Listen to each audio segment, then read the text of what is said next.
Kita ngidak dewa, padha karo kita kurang ajar kelawan para dewa Werkudara. Aku didak, aku ngayal.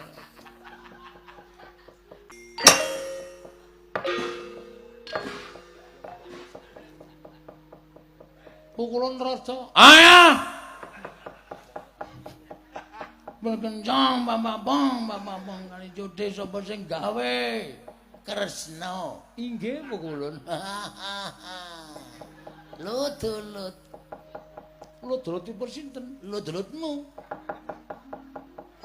Bekti kula apa kulun? Ulun tampa karya bombong penggali ulun pengajulun tampanana ya Kresna. Broto kakekku. Werkudara, Bratasena, Bimasena. Ana apa ke? Ngaturke bekti. Ya ulun tampa. Karya bombong tias ulun. Pengajulun tampanana ya? Ya. Ono wigati apa? Trodo rawuh mrene. Ming mampir, wis penake. Ulun kondur Makayangan. Ulun kondur Makayangan Werkudara.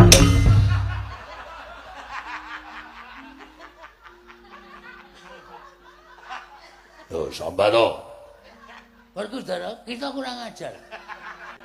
Kita ngidak dewa, padha karo kita kurang ajar kelawan para dewa Werkudara.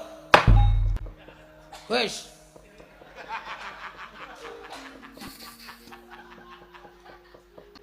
Ono kawan nek dinahi wektu entek-entekke wektu. Wah. Aku didak, aku ngayal. Arepmu ora modal ora. Petro, nun, pukulun katelune kuwi kon tindak mrene. Nggih, ngestang dawuh. Kresna, wonten maring adawuh.